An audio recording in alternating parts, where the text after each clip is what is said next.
بغیر اختیار والے جو اعمال ہیں نا، جن میں ہم کو الگ سے نیت بھی نہیں کر رہے، اللہ اس میں بھی ثواب عطا کیا جا رہا ہے. اچھا، دیکھیں آپ مثال کے طور پر، مثال کے طور پر جی سانس لے رہے ہیں نا، جی ہاں سانس کے بغیر تو نہیں جی سکتے نا. جی ہاں انفاسکم فیہ تسبیح، حضور مکرم صلی اللہ علیہ وآلہ وسلم نے فرمایا رمضان المبارک کا مہینہ وہ جس میں سانس لینا تسبیح کا ثواب رکھتا ہے. سبحان اللہ. تو آپ سانس لے رہے ہیں تو اللہ فرشتوں سے گویا حکم دے رہا ہے کہ سبحان اللہ لکھو، کیونکہ واہ یہ سانس لے رہا ہے. صحیح. سانس لینا آپ کے اختیار میں نہیں ہے.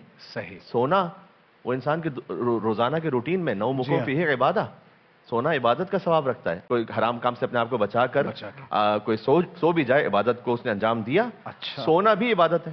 صحیح. تو ایک ایسا مہینہ آ رہا ہے کہ جس میں اللہ بغیر اختیار والے کاموں پر ثواب دے رہا ہے، تو اختیار والے کاموں پر کیا عطا کرے گا؟ واہ واہ واہ.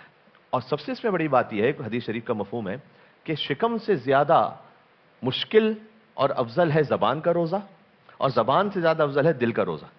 یعنی آپ کے دل پر ایک ایسی کیفیت طاری ہو کہ آپ کا پورا وجود اللہ سبحانہ و تعالیٰ کی بارگاہ میں تسلیم ہو جائے. اب آپ نے جو بہت خوبصورت بات کہی تھی کہ لوگ متوجہ ہیں اس طرف کہ ہمیں کوئی ایسا عمل بتلائیں کہ جس کی وجہ سے ہمارا رزق بڑھے اور معاملات ہمارے آسان ہوں.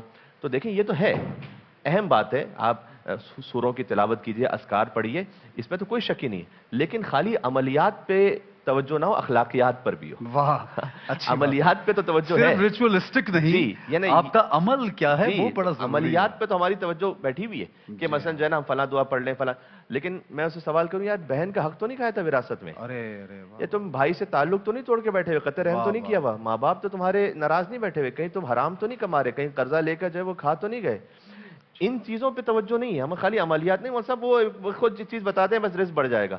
ارے بھائی آپ اپنے عملیات کے ساتھ اخلاقیات کو بہتر بنائیے رمضان المبارک میں، تو انشاءاللہ اللہ سبحانہ و تعالیٰ دنیا اور آخرت کا خیر عطا فرمائے گا. بہت خوبصورت انداز میں ہمیں آپ نے سمجھائی یہ بات.